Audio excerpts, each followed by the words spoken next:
Hey, how's everybody doing? This is Bob Gums bringing you the Concerned Forum, and I hope everybody's enjoying their weekend. Um, just a quick look at the weather. It's a very cold, very dreary. Well, let me back off a bit on the cold, but it is very dreary and with a very misty kind of rain here in Harlem today. But hopefully, it will brighten up by the end of this week. My first question, as we jump right into it, I hope you folks out there like this. My U.S. Navy T-shirt, excuse me, sweatshirt. I felt I should wear it today because, unlike the Republican goofballs who are constantly running around with their flag pin, this is how I show my patriotism. I served, unlike our former president. But that's another story. But I guess I should start off today by throwing out this question. What the hell is wrong with us? I mean, really, as a country. And I'm going beyond the whole racial thing, because God knows that's a big enough problem. But we really need to sit down and ask ourselves, yo, what is wrong with us, man? What the hell has happened to our critical thinking skills? I understand with all the bullshit that has been going down for the past 6 years that a lot of people are just fed up with politics. Well, I'm going to tell you something. There is a segment in this country that, we'll put it this way, that's exactly how they want you to feel. Because you start dumping buckets of bullshit on people that they kind of freak out to a point, and they say, well, the hell with it. Nothing is real. All these guys are full, pardon my French, all these guys are full of shit. And that's not true. And we should never allow ourselves to feel that way. And we should stand up and fight against those who try to make us feel that way. If you listen to these Republicans now, you got Trump, you got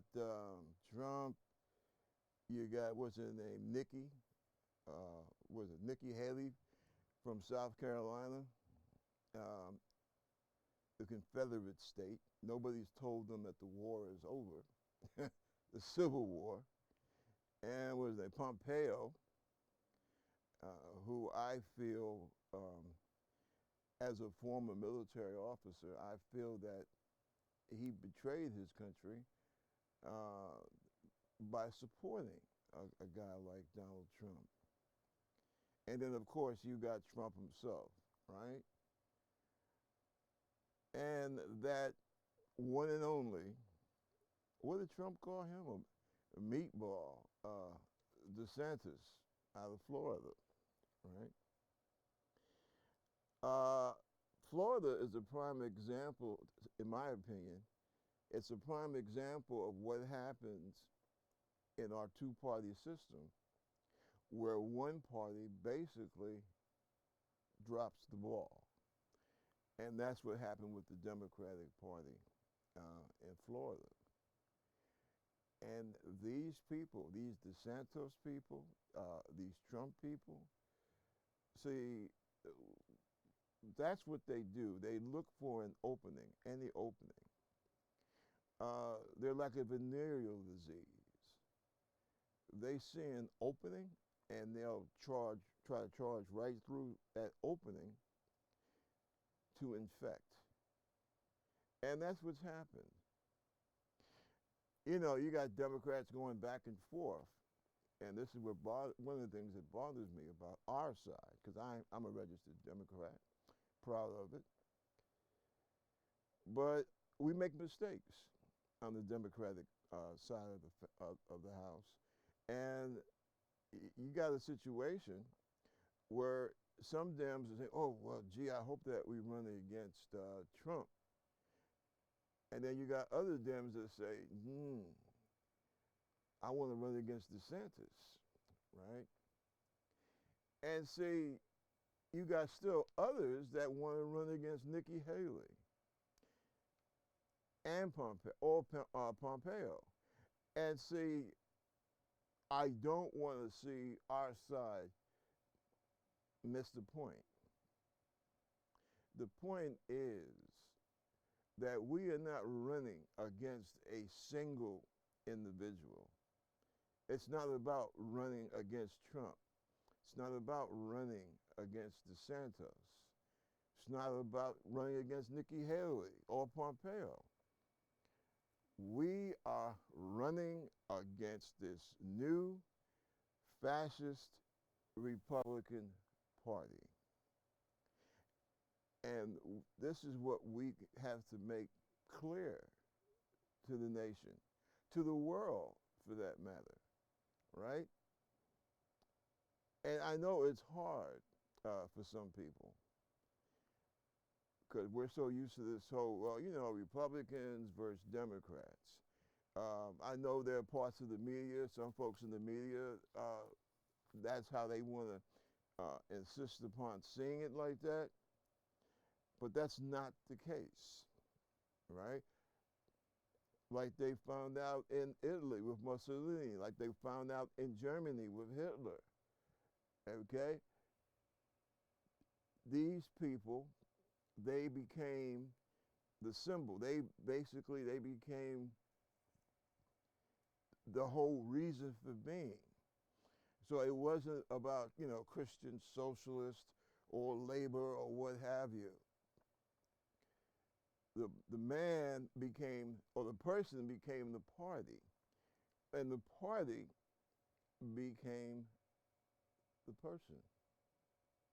See, it doesn't make any difference if you're running against DeSantis, or if you're, just for an example, if you're running against DeSantis or if you are running against Trump. Doesn't make a difference because they're both one and the same. Now you can say, which is true, DeSantis is just a mini-me of Trump. As a matter of fact, it would be cool, Somebody makes these little Cupid doll figures, right? And you got a little Cupid doll figure of DeSantis, right? Basically, here's a better one, like a ventriloquist dummy, all right? Somebody comes out with a ventriloquist dummy in the form of DeSantis. And then you got somebody dressed up to look like Trump, and they could go on stage together, and he could put the DeSantis dummy on his leg, right? And, do a ventriloquist act, right? Hell, you might as well, because nothing that DeSantis is saying is original. Look, the whole deal is about hate, right? It's about hate, and it's about getting people. I mean, Trump says this stuff out of his own mouth. Vote for me, and we'll get these guys. What happened to America's bright future? That America, I'm going to put America on the correct direction, and we'll make it morning in America again. What happened to that kind of talk, right? What happened to the idea that as a nation, we are always moving forward? You don't hear that out of any of your Republicans running now. I mean, these guys and gals, they are too depressing to run a funeral home, quite frankly. because that's what they are. And they're doom and gloom about stuff that doesn't exist. The replacement theory. Nobody's trying to replace anybody. Where was it? Over 12 million people short for employment in this country. We are down by over 12 million people working. And on the to the contrary, under Joe Biden, we are damn close to full employment. And I'm trying to figure out when in American politics, is it possible to attack the person under whom employment has gone up, not down? And see, this is, to show you what happens, how twisted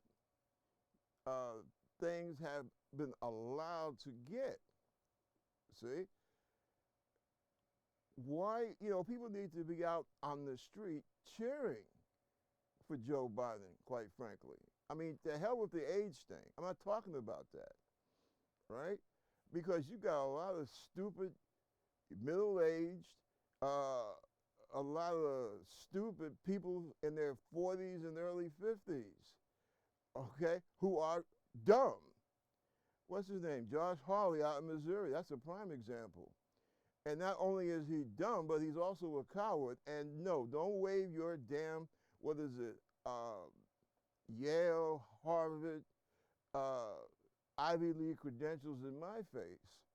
Because all that paper that you got that basically says you are a smart, intelligent person, capable of critical thinking, it doesn't mean jack if you are going to go out there and basically, I've known drunken dock workers that have more of a grasp on reality than Josh Hawley. So, and I hate to say this because I love reading, I love the whole concept of education. But these Republicans over the last few years, they have really done a disservice to higher education. And maybe I should say they have really done a disservice to education, period. Because, as I said, you have people in Congress that have superlative education. And, look at the things that they come up with. Whatever happened to the values, the ideas, the ideologies that we used to value in this country? And people knew that even if they weren't capable themselves of living these values, they didn't try to act like these values didn't exist. Every American citizen has the right to legally vote. When in the hell was that ever in dispute? Now, of course, we know all about slavery, Jim Crow, right? All that good stuff. We know that there was not a fair a fair election in this country until what, 65, 66? Oh, yeah, you didn't know about that, huh? Or you never thought about that. But really, we haven't had a fair election. We didn't have a fair election in this country until that 65, between 65 and 67, that time frame. Because before that, you had certain northern and western states where you were not hampered from voting because of your racial or ethnic background. But by and large, we have had unfair elections up until, what did I say, 66, 67. I'm sorry, folks, but you can't tell me that when you have a whole section of the country where people of color were not able to vote, So you're talking about quite a few millions of people that weren't able to vote. And this was done in accordance to the laws of those given states at that time. See, that's why the argument about states' rights never impressed me. See, because unfortunately, states' rights, one of the things that it did, it existed to oppress me and people that look like me. This is what I mean when I say that, just because you got an Ivy League or a couple of Ivy League degrees, no, it doesn't impress me. What you do with those degrees, that's what counts. See, and another thing, will somebody kindly take a note to the Republicans, or put it this way, take a note to those people who are still genuine Republicans. Because as I said in the beginning of this conversation, what passes now for the Republican Party is actually it's a hoax, okay? I know Republican. I know what it means to be a Republican in the Republican Party. I grew up, and I'm very fond of saying this, I grew up in a Republican family. My mom and dad were avid Republicans. My old man ran for the assembly here in New York as a Republican. He was the district leader for the Republicans in our part of Harlem. And I want to tell you something else. In case you never heard me say this before, at that time, me saying that my dad was an active, involved member of the Republican Party here in Harlem, it was not a big deal. And somebody ran up and said, "Hey, your old man's a Republican." Half the block would turn around and say, "Yeah, and?" It wasn't a big deal. Unfortunately, with the Republicans, starting from the mid-60s onwards, month by month, year by year, they sold their souls to primarily white males who had been Democrats and who were angered at the Democratic Party because the Democratic Party, coming from the time of FDR, Franklin Delano Roosevelt, more and more began to take the side of the pro-civil rights folks.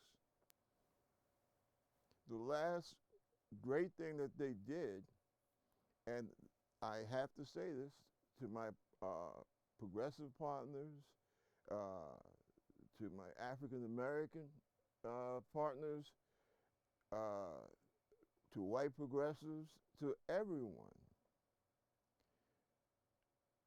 We are able to enjoy voting rights, or excuse me, we're supposed to be able to enjoy voting rights in this country because of the Republican Party. Okay, and there can be no argument on that score, right? It was the Republican Party that basically carried the ball, fighting, I believe it was civil rights, public accommodations, and one or two other things. But it was the Republican Party that did that. Voting rights being the main thing. Remember that, the walk where the late congressman from Maryland almost died on that bridge because he was with the folks, it was the Edmund Pettus Bridge, right? And you see the pictures. Not only can we see them, looking at the old video, newsreel, whatever you want to call it, not only can we see it, it was seen around the world. The massacre at Edmund Pettus Bridge, excuse me, on Edmund Pettus Bridge, right? And it was the Republicans that basically said, people look at America, the world looks at America, and this is what they see. And we have to be better than this. It was Republicans that were really doing the major, how should I say, hell raising behind this voting rights thing. Now, the irony is that it's the Republicans who are basically trying to stop people from being able to vote. And that is one of American history's great ironies, right? The folks that fought for us to be able to vote, nowadays, these are the people who are fighting to stop us from being able to vote. You know, it's funny when you look at American history. If you're living in a state where you're able to look at American history. Because now, this guy that's from Florida, DeSantis, right? One of the main things that he is known for is for telling parents that they have the right, or that they should have the right, to stop their kids from learning anything about American history, especially that history that deals with the relationship of America in regards to its non-white citizens. So I guess that means kids in school should not be taught about the Chinese Exclusion Act. Oh, and by the way, as I just thought about it, let's not get into this crap about, oh, well, I don't want my second grade kid coming home asking me, are we racist? Oh, you don't? So in other words, you don't want your second grader to be able to develop critical thinking skills. I mean, that's what it means. Because anything that a second grade kid's going to pick up in class, he's going to come home, he's going to ask his folks about it.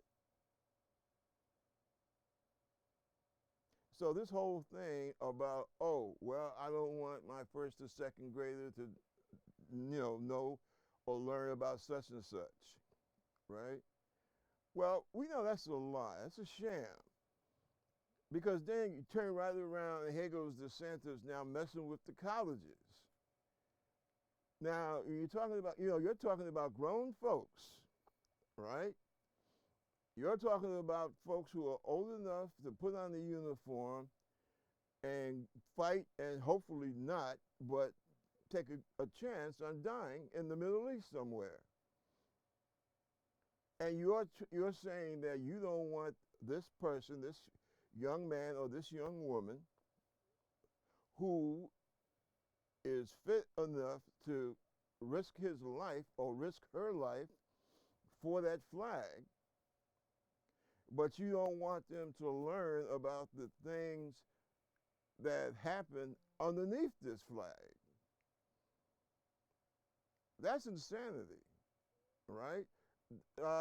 As a matter of fact, it's downright cowardly, because you're saying that our folks, our people in this country are so weak that they can't stand to know that, yeah, America, a lot of mistakes were made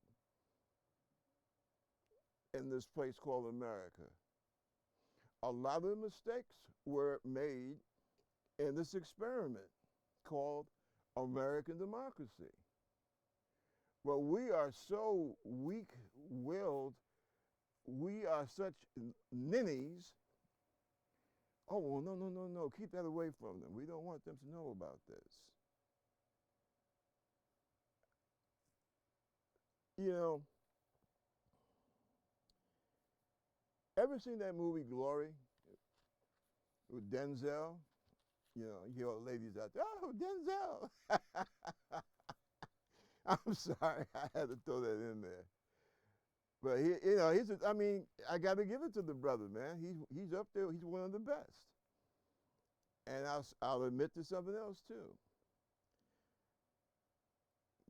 Between Morgan Freeman, Denzel Washington, and I could not think of that gentleman's name, but the guy that played the colonel, who played Colonel Shaw in the movie, those three guys, and you know the other folks that were there, and the reenactors, as well as the actors, they put together. I think that's about the only movie that literally, just about every time I have watched it, it brings tears to my eye. I'm not going to lie to you. The first time I saw that and I saw the end, I broke down. Okay? I broke down. I had to borrow a Kleenex from my lady, because it moved me that much. And you know the thing about Glory, about that movie, is that I know that they always take something, right, and they're trying to make a movie based on the book, and you always, I don't know, some people would say you lose something, or they added on something. That wasn't the case with Glory. And as you see what those men had to fight through, you know, what they had to contend with, if you know the whole story, right? Because that's another thing. Making a movie, you know, you're dealing with time factors, you're dealing with expenses. You know, it's going to cost us more, for example, to go this way as opposed to maybe cutting a piece here and going around, you know, looking at it from another direction, okay? I understand making a movie, all those things have to be taken into consideration, right? But with Glory, I mean, like, for example, at the end, as they have succeeded in getting on top of the hill, okay, they got on top of the fortifications. And then the Rebs are getting ready to light off a cannon. And, you know, you would assume that they're going to be blasted into oblivion. It didn't exactly happen that way. What happened, Sergeant Carney, who I believe was the first black man to win the Medal of Honor, if I'm not mistaken. What happened, he was severely shot up. I can't remember if he lost his arm, his left arm, or if he was able to keep his left arm. But he was severely shot to hell, right? But somehow he managed to crawl back when they finally, because it just couldn't be done. And he was so badly shot up that he had to crawl to get back. But you know, he clutched, you know, every regiment, they have their flags and the American flag. And he clutched that flag, the American flag, in his hand. This guy is shot to pieces, right? But he managed to get back, and he did survive.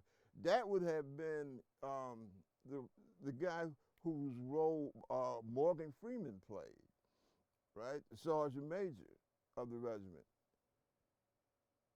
And what did Carney say? Sergeant Carney said, we had gotten to the top. What he basically said in so many words was, yeah, we got there. It was hell, but I held on to our flag, and the old flag, she never touched the ground. And you think some damn fascist right-wing Republican is going to lecture this guy, this black man, whose ancestors fought in that Civil War? You think I'm going to let somebody like, what's his name, the baby chaser, what's his name, Gates or whatever, from Florida? Him. What's the other one from the nutty woman from Colorado, Bobek? And was it MTG from Georgia? You think I'm going to sit by quietly and watch any of these clowns lecture my community about patriotism? Please. Not in this world. No, sir. And, I want to see more Democrats take this attitude, quite frankly. Who the hell are you to lecture the black community about patriotism? That's like a Republican trying to lecture a black or Hispanic person about crime. We suffer the worst outrages from crime. We know why there's a criminal problem or a crime problem. We also know that that crime problem hits our communities the worst. So, we need no lecture from the Republican Party about crime. We don't need to be lectured from a group of people who, when they felt that their election just didn't work out the way they had hoped, they felt they had the right to take it upon themselves to overthrow the government. Because, by the way, that's all January 6th was. It was an attempted overthrow of the United States government. So don't lecture me about crime. On January 6th, you killed police officers, right? You injured, was it about 140 or 150? Responsible also for the death of about I don't know, maybe 8, 12 people? Because you have people who died as a result of that insurrection attempt. These were your folks, just like this snake in the grass, this coward, him and what's his name, Hawley from Missouri, they must belong to the same chicken club. Because I saw with my own 2 eyes, McCarthy on the phone with Trump. Yeah, these are your people. You need to stop this shit now. Yeah. This same guy that I never see anything like it. This guy is risking the hell of his political career. He's also risking his freedom because those tapes and everything that he turns over to Tucker from Fox, oh God, he is dancing so close to the edge because some of that involves secret security business of the Congress. So someone has to ask, how is it that a man who told the President of the United States, hey, buddy, you have to stop this insurrection. It's yours, it's your people. It is not, what are they talking about? That anti-Nazi group. It is not, Antifa, anti-fascist group, right? And he tells them, you see, you're watching this in front of your own eyes. And he's telling Trump, Donald, this is not Antifa. These are your people. It is your people that have started this attack upon the Capitol. And what did Trump say? Oh, well, I guess they don't love you. I guess you don't love me as much as they do. Now, what the hell kind of response is that? I'm going to say something which is probably the only time in life that you'll ever hear me say this. But on this thing and this thing alone, I had to agree with Murdoch. He said that Trump is touched in the head. I think that it plays a large part of it. This is what happens when you have super wealthy, ignorant people who have nothing else to do.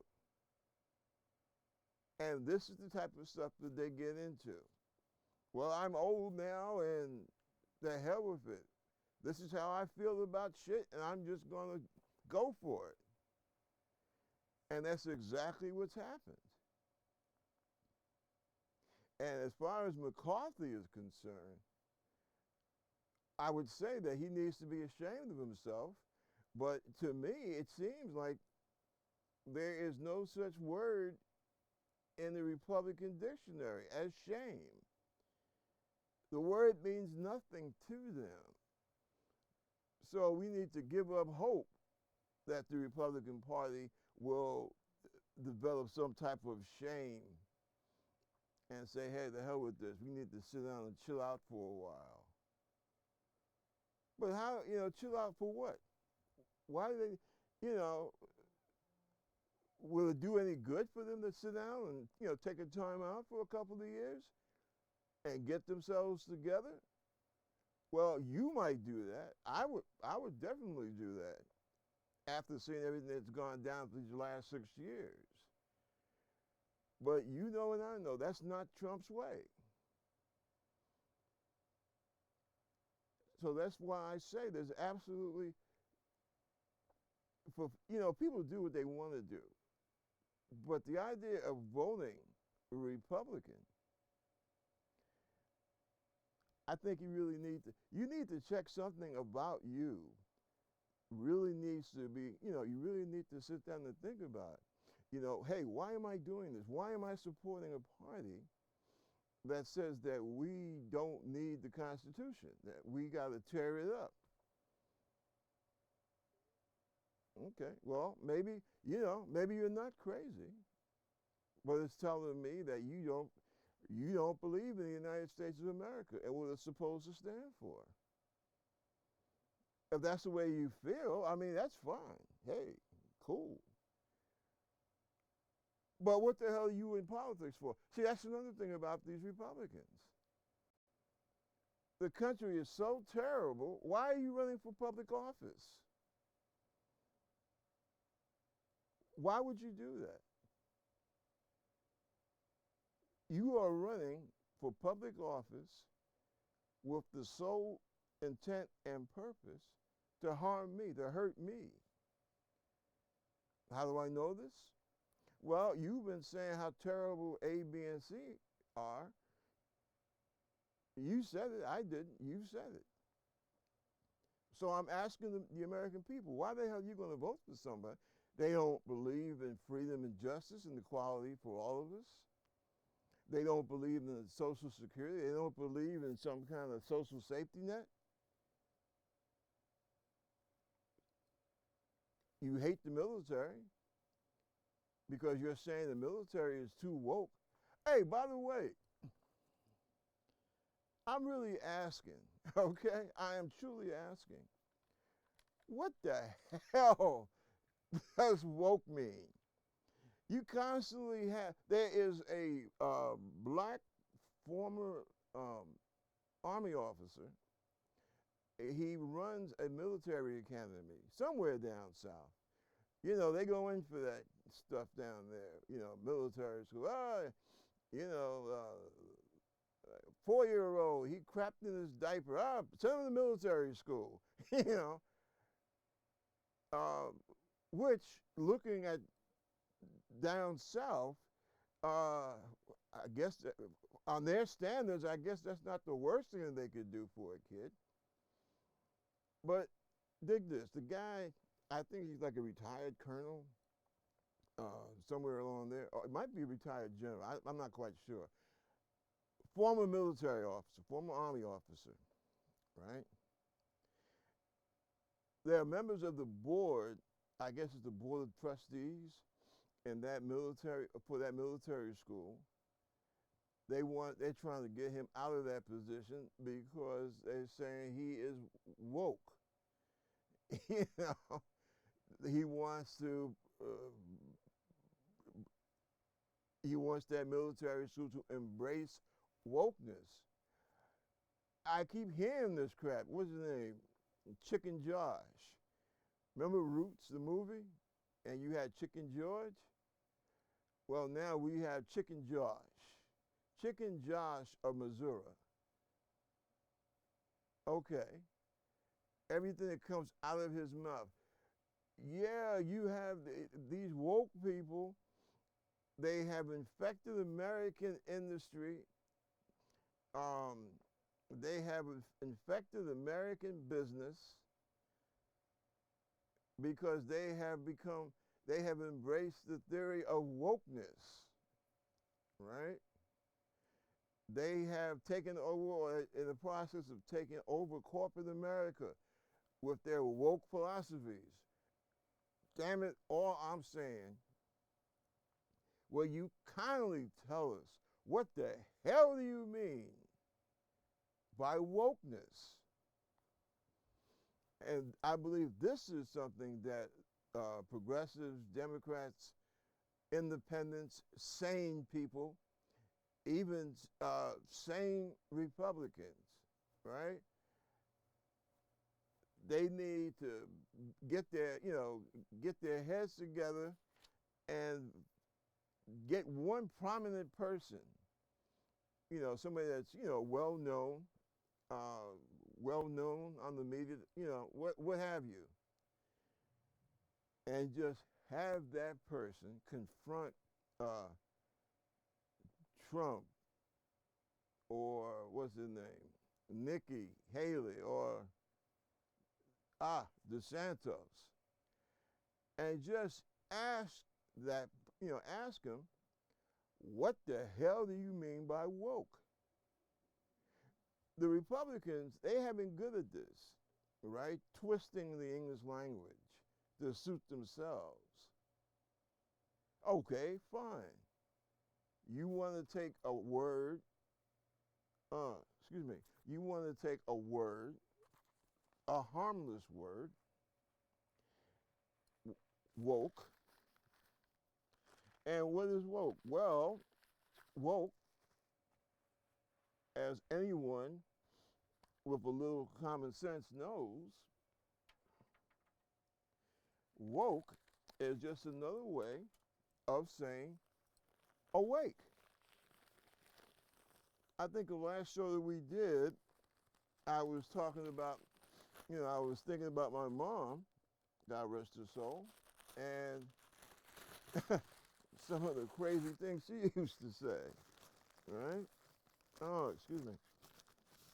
A little bit of dust. But, woke. I can remember when I was in like the 5th grade, right? And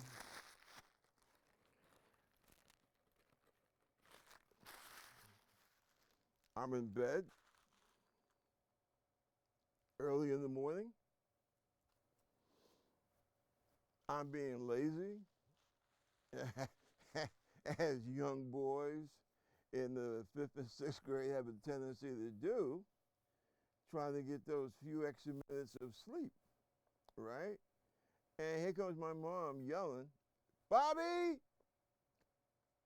you better get your butt out of bed, get woke, get washed up, get your clothes on, and get your butt to school. And make sure you take a good hot and cold shower to wake your butt up, because you don't want to be sitting up there half woke. You want to have, how she used to say, you want to be able to give Brother John or Mr. Franklin or Brother Kevin. I went to most of my education is Catholic school. So we had priests and nuns and monks, brothers, Christian brothers. As a matter of fact, I had the Irish Christian brothers. And sometimes it shows when I'm speaking on certain subjects or the words I might use. But that's what she would say, get woke, get moving. Okay, woke, awake. I was awakened to the fact of so and so. Ah, hark, she awoke. You know, I mean, you don't hear people nowadays too often saying hark. I mean, I grew up in the projects, and you have a cat walking around talking about hark, I awaken thee, or hark, upon her wokeness, my eyes fell. Yeah, some bullshit like that. You're not gonna walk around my neighborhood saying shit, saying stuff like that. I'm sorry, okay?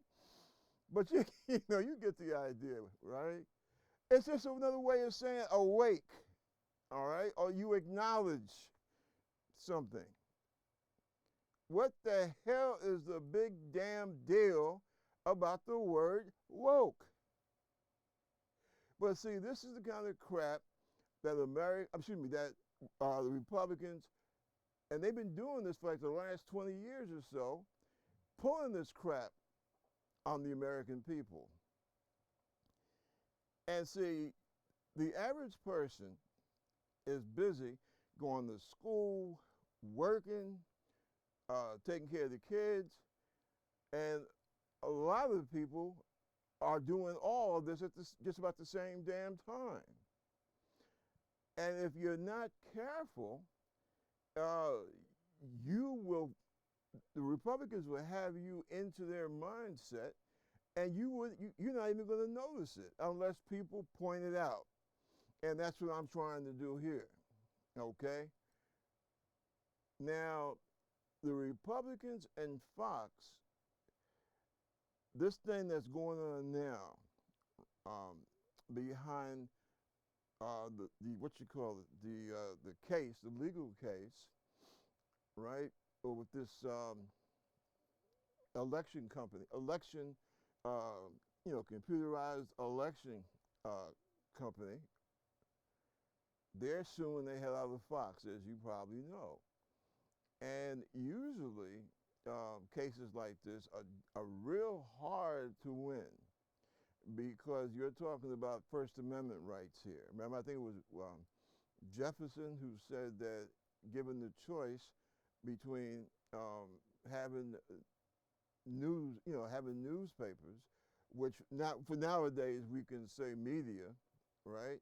So Jefferson basically said, if I have a choice between having the media and no government, or just having the government and no media, I would rather have the media without the government, because that's how much he valued the whole free speech thing.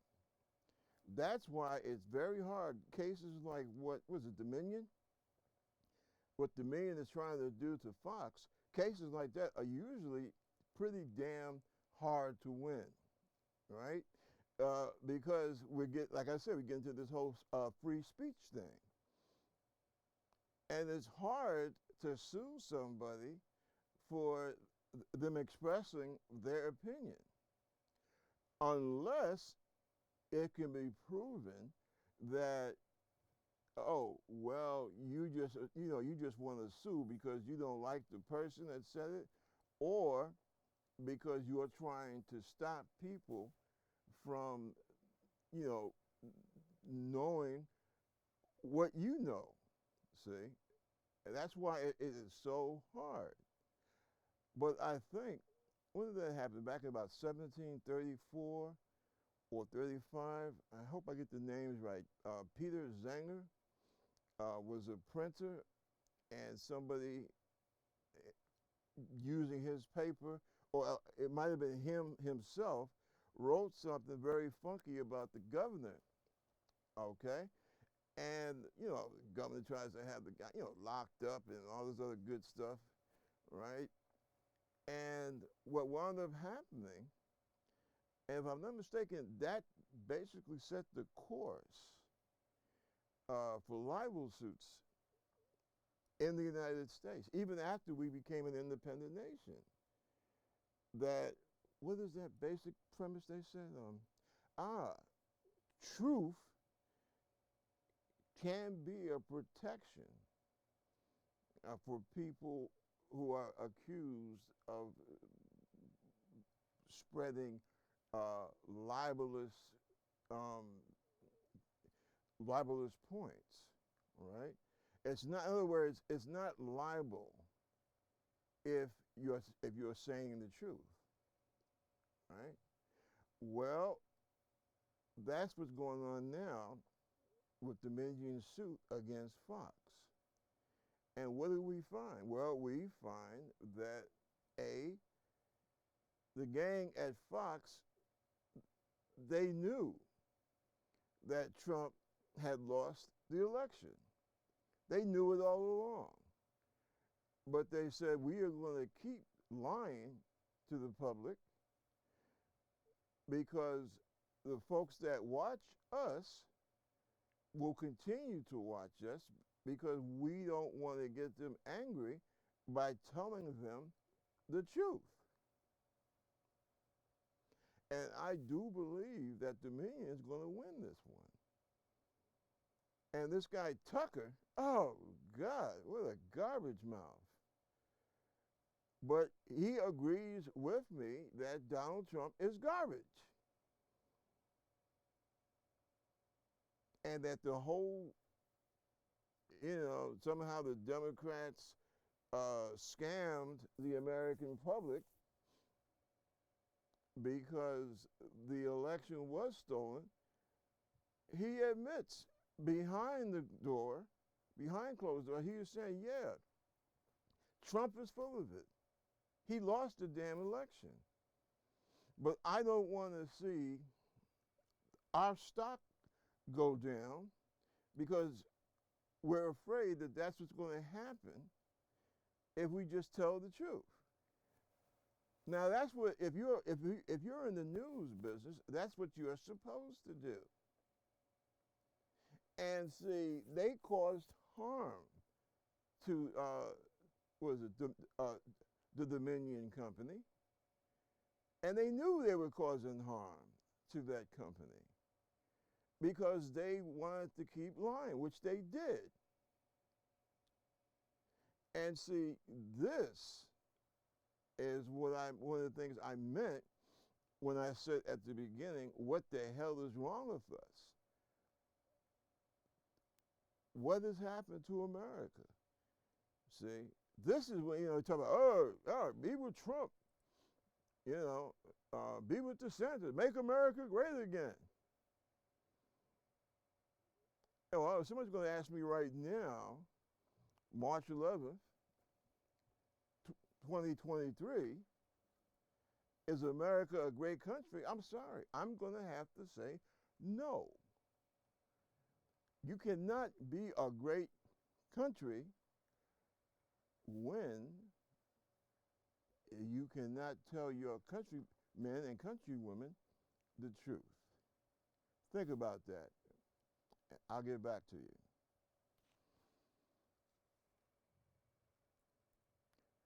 Now, I hope that you take what I'm saying, and I'm not saying that you have to agree with me, but we have to agree on what a fact is. A fact is something that happens or did happen. And what makes it so bad is that Fox, they want people to doubt the evidence of their own eyes and the sounds that they have through their own ears. And folks, we cannot have a functioning democracy if we refuse. See, it's one thing to fight about having access to the facts. But when you have a situation, well, how's this sound? I hate Fox because they always tell the truth. How, you're not supposed, I mean, it just sounds so crazy, when you think about it. I'm going to stop buying or paying attention to Fox because they always, because they tell the truth. And I don't like the truth that they're telling. So instead of me saying, oh, okay, well, they have kind of a liberal tinge on how they report the news. Okay, that's one thing. But if somebody's sitting up there and they say, okay, 1 and 1 is not 2, it's 7, you have a problem, okay? You have a real big problem. And especially when this nonsense, it's like an infection. It goes on to the floors of Congress. And that's when it really starts getting dangerous. I'm going to take a short break, if you all just bear with me, and we'll finish this when I get back. All right, you did your whole 58 minutes. Oh.